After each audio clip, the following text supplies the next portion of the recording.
All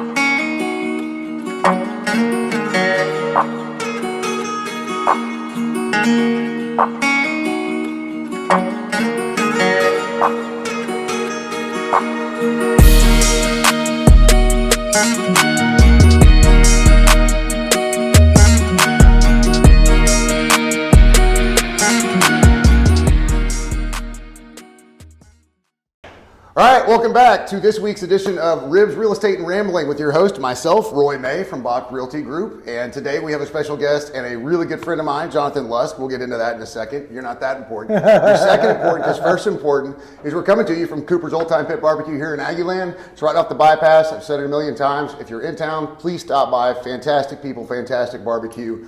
You will not regret it. And one thing I always say is there's one way to have a great conversation in Texas, and that's generally over a plate of barbecue. Oh, yeah. Now, somebody couldn't wait this week, so he just smashed his plate of barbecue, so we might be getting to seconds at some point in here. But I want to talk a little bit about, so Jonathan is class of 04. That's right. Fighting Texas Ag class of 04. He was a former yell leader, so again, the yell boy overload that we're doing from time to time. But Jonathan has a unique story in the sense of what he did and what he's doing now. And so you went to A&M, you got your MBA from Rice, right. So he's way smarter than I am, like way smarter than I am. And really, now, from what I can tell, you really started off your career as wealth investor or wealth advisement, right? Well, when I graduated from A&M, I went and worked in Dallas at AT&T. So I was with those guys for 6 years, and then Rice for business school. And then after that, worked at Goldman, and then worked at a group that spun out of Goldman, managing money. And then I started my firm about 8 years ago. And I've been doing that for 12 years. And what's the name of your firm? Mine's JK Lusk. Okay. It's just just JK Lusk. And that's out of Houston, correct? Yeah. Well, Houston. Wherever. Washington. Right. Yeah. Out of Washington. Office is based maybe in Houston to an extent. Right. Well, and wealth advisement is not something that's bound by an office or geography. I've got a good buddy of mine does it up in Detroit, and I know he has clients all over. So, so I understand. What got you into that, though? Like, what got you into wealth advisement? Well, I saw these people with like nice houses and cars, and I said, "Well, what do you do?" And they're like, "We do finance." I was like, "Well, what does that mean?" And they said, "Well, it's either sales or trading, investment banking, or wealth management." And when I learned about wealth management, I was like, "Man, that sounds right up my alley." So, I mean, honestly, that's what I did, and I was like, "Man, this is awesome." The Goldman thing was great, and then I didn't know I was an entrepreneur, and then I was like, man, I'm not a good employee. I don't like working for people. So I started my own firm, and it's interesting because two of my best friends from A&M were in Aggie Men's Club, Jason Ballard and Evan Loomis. And they started a company called Icon Build. It's a 3D printing company. Oh, yeah. No, I know all about Icon. They were on 60 Minutes on Sunday, actually, which was really cool to see them. I'm in line waiting to literally get queued. So it's actually development I'm working on with a couple of people here in town. But the wait list is... Oh, yeah, it's big. And so they took some money off they raised some capital on a Series C, took some money off the table. And Ballard came to me, and I managed their money. And so he said, I bought this ranch in Terlingwood down in Big Bend. Like, I need you to not just manage my money, but do my taxes and, manage my ranch. And I was like, I don't do any of that. That's like way too much work. And he was like, just double my fee. I was like, did I mention that I'm in the ranch management I could probably figure this out. So I was trying to find a place for his ranch to put it on the Airbnb for hunting, just to show some income in his LLC, and it doesn't exist. So I went to him and said, hey, give me capital. I'm going to start this company. My best friend, also Nagy, Taylor Jackson, had been talking about creating an app to find places to hunt because 95% of the land in Texas is privately owned, and you don't go hunting unless you got to know somebody. Yep. And it's always on their time. It's never on your time. The next month I went and hunted with Colt McCoy, and so we're proving that Aggies and Longhorns can work together. But he loved the idea. It takes some time, but we can. And so he was my second investor. So we raised some money, launched a site, got in our truck, signed up 10 ranches. Because what we found is you have all these hunting websites that are 20 years old. They're on the 8th page of Google. You can't find them. People don't want to spend time trying to find a spot. And we said, let's create one website, have 10 ranches, take great photos, just like you do in real estate, like description and then pricing and then ratings and reviews. And then people just started flooding to the site. Well, and I saw this. It was a couple different places. I was just looking at the bird dog. We're getting to that. It's bird dog, by the way. We'll talk all about it. But I saw it mentioned a couple times, and it kind of makes sense. Like to an extent, it is like real estate, but it's almost more on the leasing side. It's almost kind of like an Airbnb, more, to extend like how you market it, because it's not, it's just short-term rental. It's really what it is. Right. Just. Yeah, we say it's an Airbnb for hunting. That's what we've created, and you can't imagine there's no technology in this industry. Because these ranches are owned, by a family. They're typically in a trust. You've got 5 kids in the trust. 1 kid loves to hunt. The rest don't really care. And everybody gets capital called for property taxes, feed bills, and insurance. So they're trying to make 50 to 100 grand. So we're like, man, we can sell those hunts for you. You already have the animal. You've got the lodge. You've got the guides, and you have food. They just need help marketing. So we bring all these guys in to go hunt, and they can make some capital to pay for their expenses. I just need an address to drop you a check when it's all said and done. Exactly, man. No, it's funny, man. So I didn't grow up hunting, so it's something that I want to get into so that I can learn and teach my kids. And because I want that to be part of our family. And what I've found out is there are a lot of guys like that, and it's typically guys who have kids that are 9 to 15 years old. They want to get their kids into it. They don't know what they're doing. We do a lot of hunter's ed. So you bring the kids in, the dad's getting to sit in the back row, so they're not embarrassed. They don't know what they're doing. And we teach them, and then we go out and shoot 22s and 20 gauges, and they learn how to load the guns, shoot the guns, and then we say, hey, we have a father-son hunt. Do you guys want to sign up for it? And they go, and it's just like this fantastic thing, and they keep coming back. So we have a ton of repeat customers. It's been a lot of fun. Well, there's so many ways just to bond with your kids. It doesn't have to be your son, right? Right. There's plenty. Take your daughter. Moms can take it, their daughters or sons or whatever. Dad, daughters, all that stuff. What's fascinating about it, though, is that you're bringing the education and obviously the safety to it as well. But the concept of bonding outdoors is such a long-standing kind of thing. I mean, think about how many siblings and their parents play golf. It's become more popular over, more recently in the business world, but clay shoots. You get to spend out time, you get to bond outdoors, and fishing trips. It's just kind of stuff like that. And so I love that you're really kind of integrating, making it a family. Not just that. I mean, you have the regular hunts and probably corporate level hunts where the guys are like, corporate guests. Right. They're taking totally. kind of wooing their clients, if you will. Totally. We do both of those, and the idea around this is like, remember when you were young and maybe you were with your dad or your grandfather or something, you're sitting around the campfire and life was so simple, and you go, man, remember the good old days? Like we're actually using technology to get people off of technology so they can sit around the campfire and talk and like go, man, he needs to put that on a shirt, by the way. The humanity of it is really what we're going for, and that's what we're seeing is like if you give access to these people so they can go on these ranches and spend 2 days and they're refreshed, that's all they talk about when they go back to the office or wherever. But most of these guys, it's too complicated to find a place to go hunt. Well, I'm putting it together on your own. And again, first of all, you have to know somebody with the dirt before any of it. Yep. Like you've got to have the land or access to the land. And again, then it's like you said, it's never going to be on your schedule. Right. So I know that you have kind of a wide array of things. And I don't know that there's necessarily one that kind of falls into this, but kind of what's your typical setup? Like just kind of a run of the mill, just maybe like a whitetail hunt, like nothing crazy. Like what's the setup? How many days? What do you do? So a typical hunt, like what we're in right now is, dove and teal season, and then alligators in Louisiana. And so they're typically Friday and Saturday night or during the week. We've got a group coming in for a dove hunt tomorrow through Friday. Typically 2 nights, you show up, you hunt. Where are they? Those are in Uvalde. Okay. And so you hunt in the afternoon, you have dinner, hang out, breakfast, whatever, go swim, hang out at the pool, go hunt the next afternoon, dinner, get up in the morning, go home. That's a typical dove hunt. Are they like cooking for themselves? Is this like No, chefs or caterer. Again, these ranches have everything.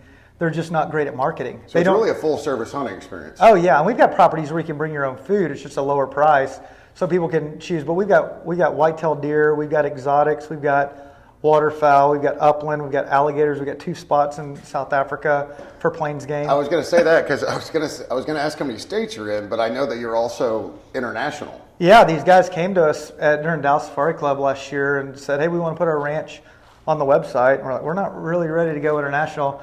They're like, no, we want to, we'll split the profits with you. We're spending so much money coming to the U.S. and their exchange rate 17-1. They're going, I'm like, well, most people now, like our generation is probably not going to go to Dallas Safari Club. They're going to look online and go, I want to see pictures, photos, ratings and reviews, and pricing. And everybody scrolls from like 7 until 10 at night. That's when most people are on the site looking. And so we're like, let's just make this awesome and make it easy.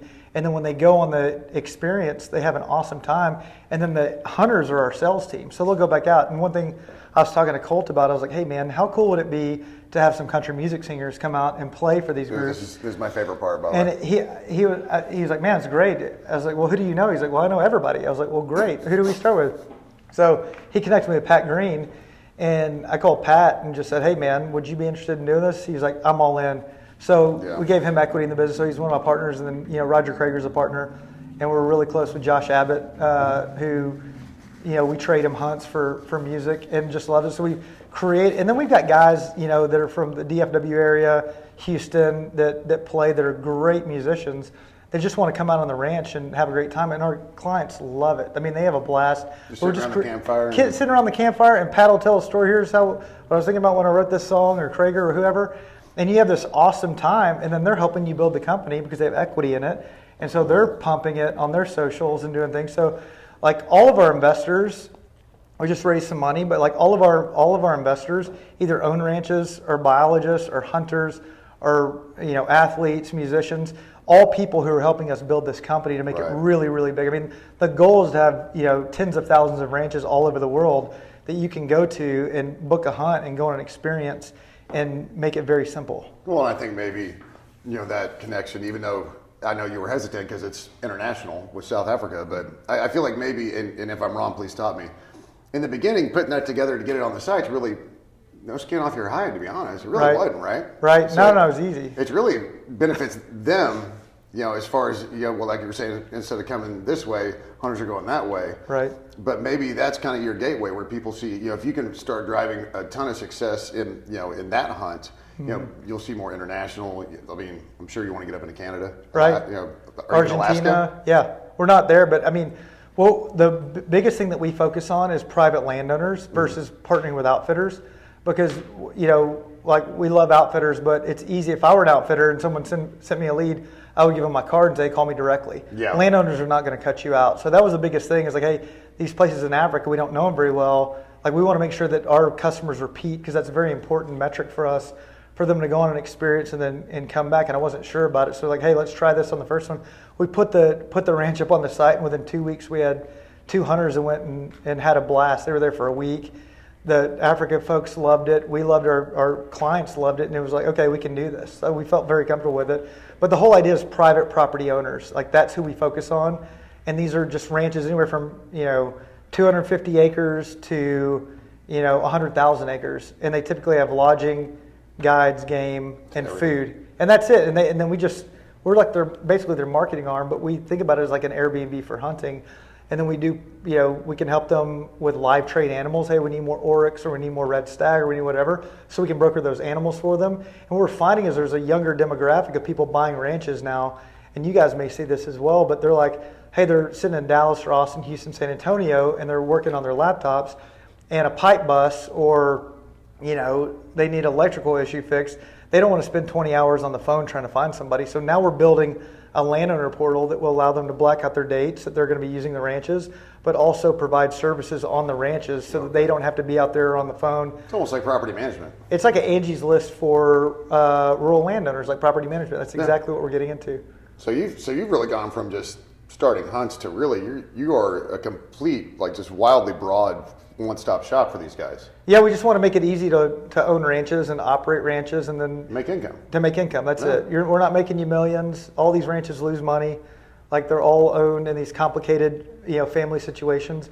But I understand it from my wealth management background. Like I've been working with these families for a really long time, and I know what problems they have and what needs to be solved, and it's just another asset for them. I mean, it's one that they love and love to hang out with, but it's an asset for them. And you go, I understand the problem that you're trying to solve. You need 50, 100, $500,000 to operate it and get you out of the red and at least break even, if not in the black. So it's really a fantastic service. Well, just a fantastic concept, and obviously it's a fantastic concept because it's working.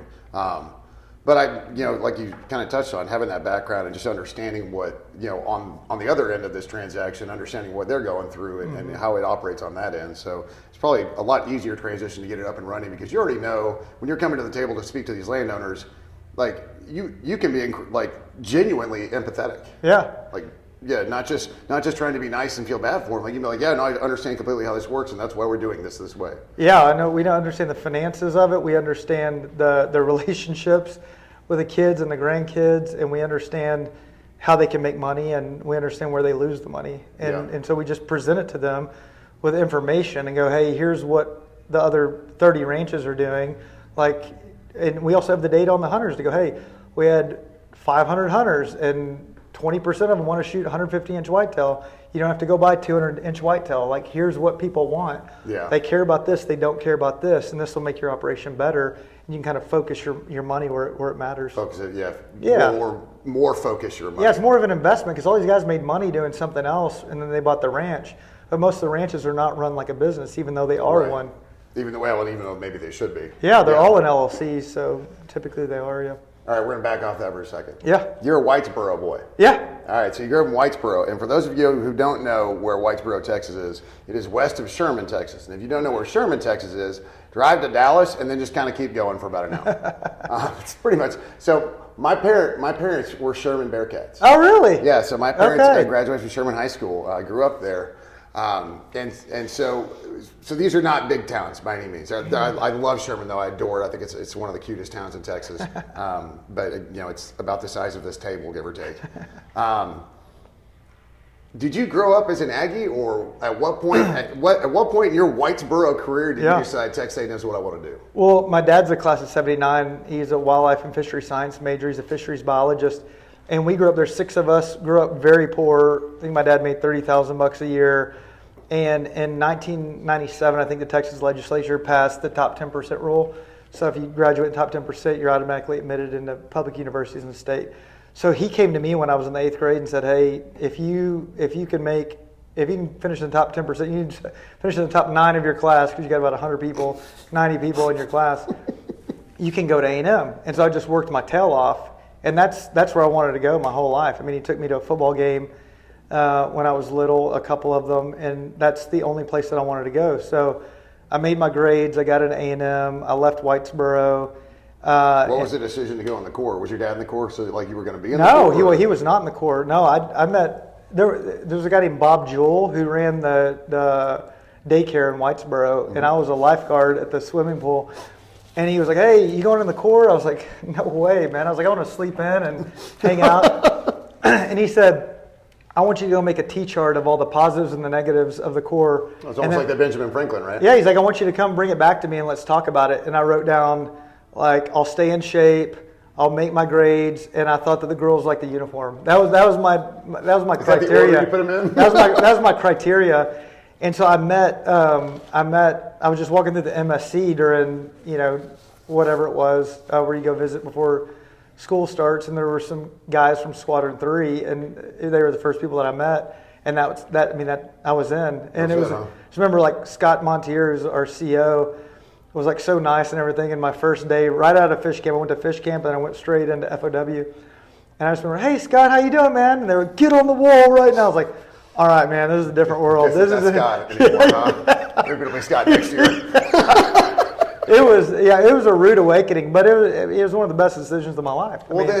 Because now this leads me to another question, because generally speaking, former yell leaders who are all like, I grew up in Aggie, I want to be a yell leader my whole life, all this. But there's some exceptions. Patrick McGinty wasn't coming to A&M. He put in his application literally the last day. Okay. So there's a spoiler if we ever get Pat on, by the way.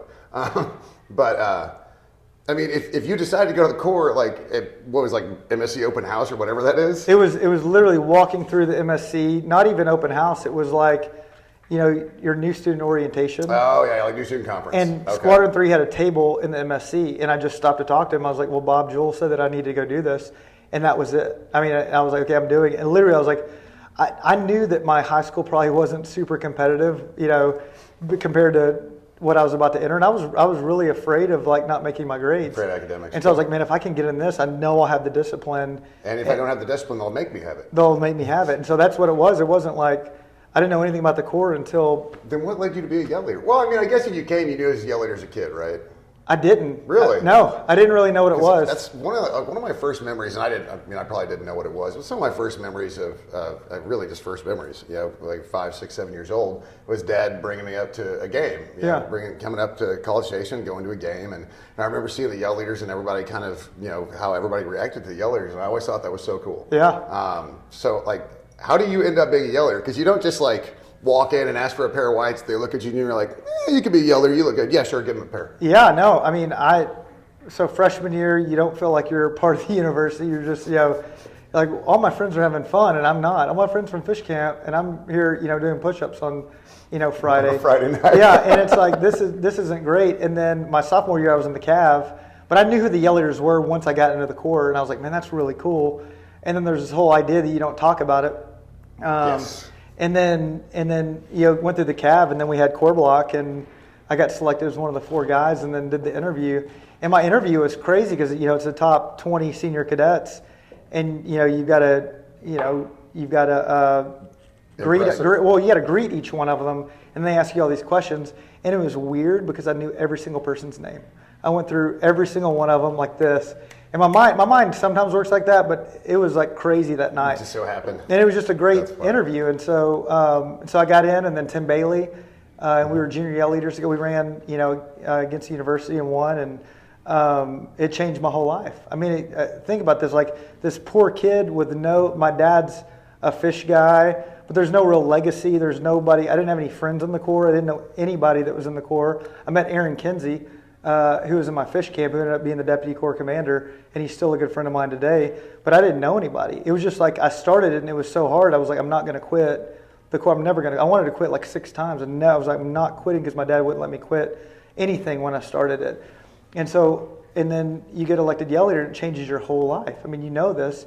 It's like doors open up. People want to be around. You got my first job with AT&T, because of Aggies. And the Aggie Network is definitely a tangible thing. Like, I think we all kind of know about the Aggie Network and just how Aggies love to help Aggies. But man, it's a whole, like, you're pulling back a whole nother layer of the Aggie Network once you become a yell leader. Oh, like, yeah.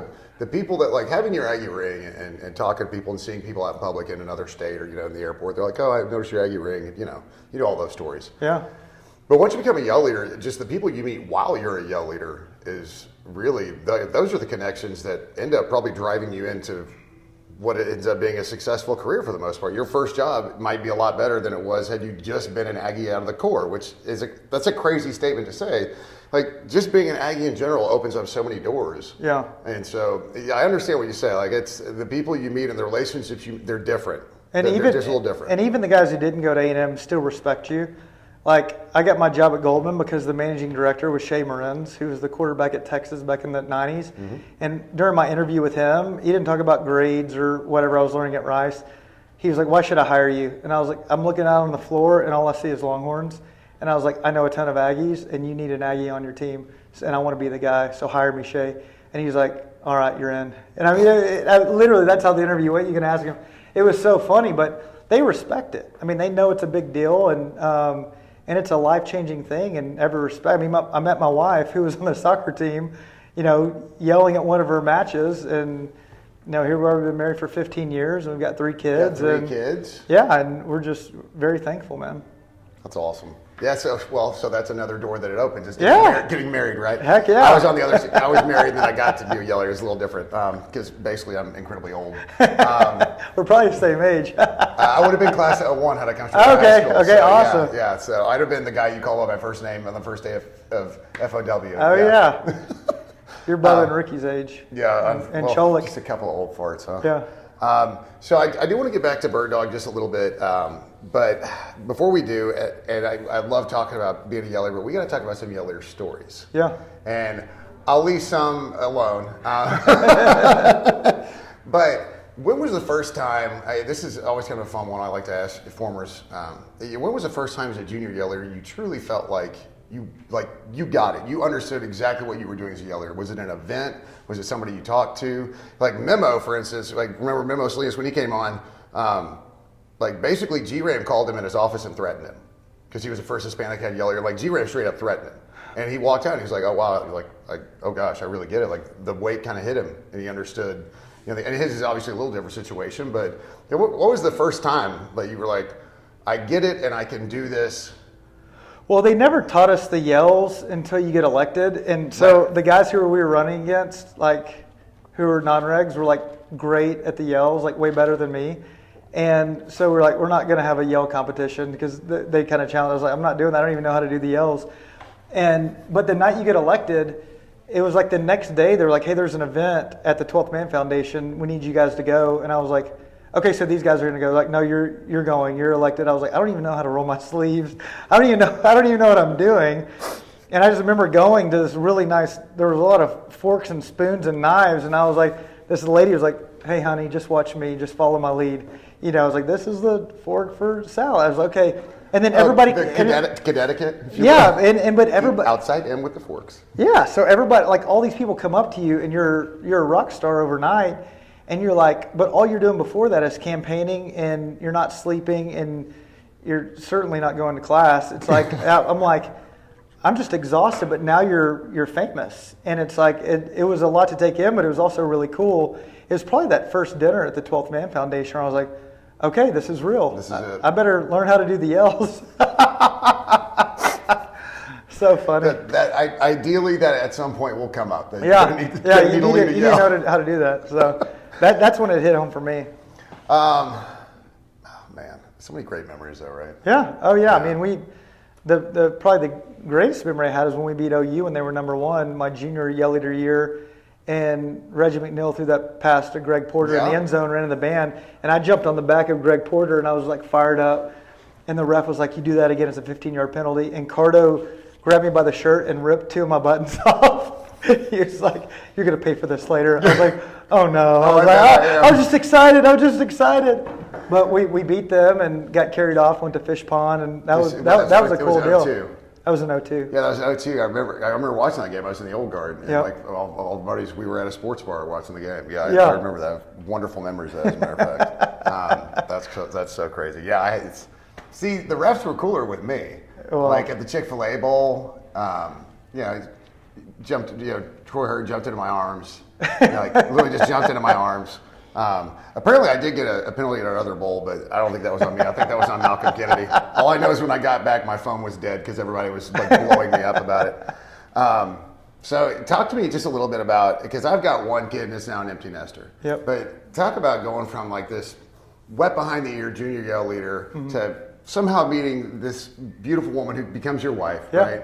And now you're a dad with 3 kids. Yep. Like, isn't it like the greatest thing ever? It's a joy of my life. I mean, being married to my wife and raising these kids is like the best thing I could ever hope for. And I know that that's my mission in life. Like I get to do all these other cool things, but being in a different position from how I grew up, where my dad raised me, and we're married and we have this family unit that's very important to us. And so there's a lot of things that, I'm keeping in terms of traditions of my family and things that I'm changing. And it's a big deal because I'm changing it for generations. I mean, it's a very big deal to me. So my boys are 8 and 6, and I've got a daughter who's 2. And I feel and I enjoy the weight of the responsibility for raising these children. And so like tonight when I get back home from this, I'm taking my 6-year-old just to dinner, just he and I. And then I'm taking my oldest son on a father-son trip to Virginia in 2 weeks, which is going to be super fun. But I try to spend as much time with him as possible because I've got to travel for Bird Dog. But yeah, it's the best, man. It's the highest calling on earth is your family, and I know it, and it's good to be on mission. That's awesome. All right, so before we kind of wrap up, the future of Bird Dog, and I know we talked about you want to expand. How many states are you in? We're in 3 states, and then South Africa. Texas, Louisiana, and Oklahoma? Arkansas. Oh, you're in Arkansas. Yeah. Okay. So Texas, Louisiana, Arkansas, and South Africa.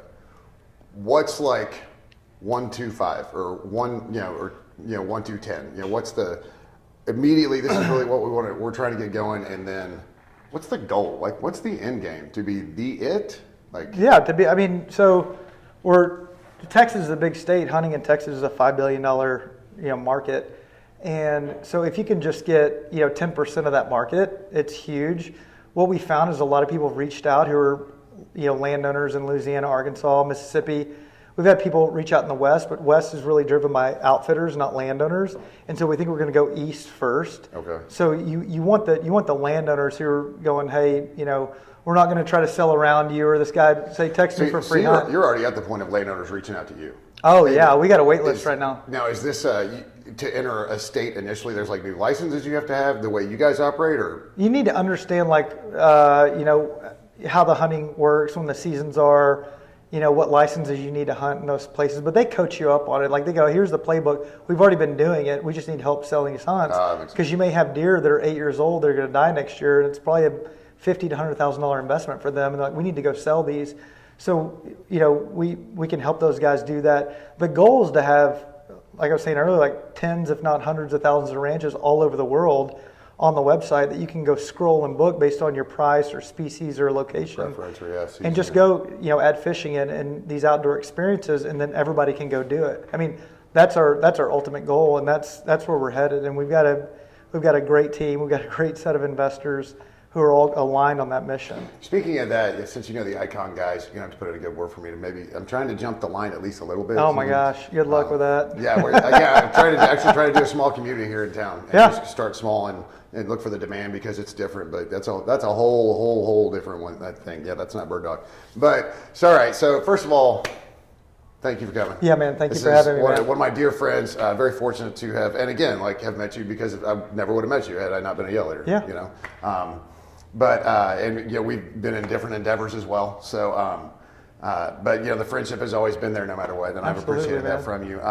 If you want to tell them where to find you, if you guys have anything like coming up like super soon that's super cool, like another hunt with Pat Green or anything like that, or if you got anything, you look right in that camera, spend 15-30 seconds and fire away, man. Yeah. And we will put the link in.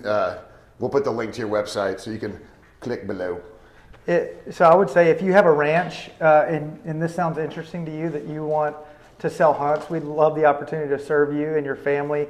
If you're looking for hunts, white-tailed deer, exotics, upland, waterfowl, we want to be the go-to place for you. We really do a great job with individuals, but also corporations. So if you want to take people out, we can do that as well. Huntbirddog.com is our website. That's where you can find us. And we would love to serve you. It'd be awesome. And you guys do helicopter hog hunts too. We do helicopter hog hunts. We do thermal hog hunts. We do. If you want to do it and we don't have it, we'll find it. We'll get it. We will get it, and we have. And that's also a way that, this guy said we want to hunt 10 mule deer, and we've only got one ranch with mule deer on it, but we called 3 of the ranches, and they're happy to come on Bird Dog when you bring people their way. Right. And so it's an easy way when people go. It's a symbiotic relationship. You're really helping each other. It's exactly right. So we're building something great, and we're really excited about it. So awesome. Another great Aggie doing great things. Huntbirddog.com, if I can actually say it at all. And so again, we're going to wrap this one up. Thank you again for coming on, Jonathan. I appreciate it. Coming to you from Cooper's Aggie Land. And thanks so much, and we'll see y'all next time. Gig 'em. Boy, you forgot the last question. You did it. Oh, all right, yeah. Oh, sorry. Let's do it. I got completely wrapped up in front bird dog. All right. Make it quick. All right. Let's do it. Okay, so there's one question I ask all my guests, and I almost forgot. Okay, so this is perfect. You're bringing some people in, and let's say you want some more investors in bird dog, right? Mm-hmm. And you've got to cook the ribs. What's your go-to recipe? And if there's some secrets, you don't have to tell me. And if you don't do ribs, you don't feel bad. That's basically like 99% of my guests. Like, I don't do it. But no, though. The way that I cook ribs, I've got a green egg, and so I do straight. I put mustard on, and then I do salt and pepper, and then I cook them straight Texas salt and pepper. Yeah, straight Texas. Yes, salt and pepper with mustard, and then I cook it to. I get it to 160 internal temperature, and then I Texas crunch it, wrap it in foil, and then put it on until 205, and take them out and let them sit for 3 hours, and they are In money. a cooler or just on the? I actually set them in my cast iron skillet and just let them sit there because when I open that up, I know the grease is going to fall out. And then I put them and I cut them up, and they are really good. So do you require a pull, or do you like to be able to pull the bones out? So like. I like it to fall off the bones. Same. See, so you can pull the bones out and make your own actual McRib as opposed to the McDonald's. It's not actually rib meat McRib. Yeah. So I'm a big fan of flip it over, pull the bones out, and just yeah. All right. Yeah. Well, there you go. See, oh my gosh, I have a guest that does ribs, right?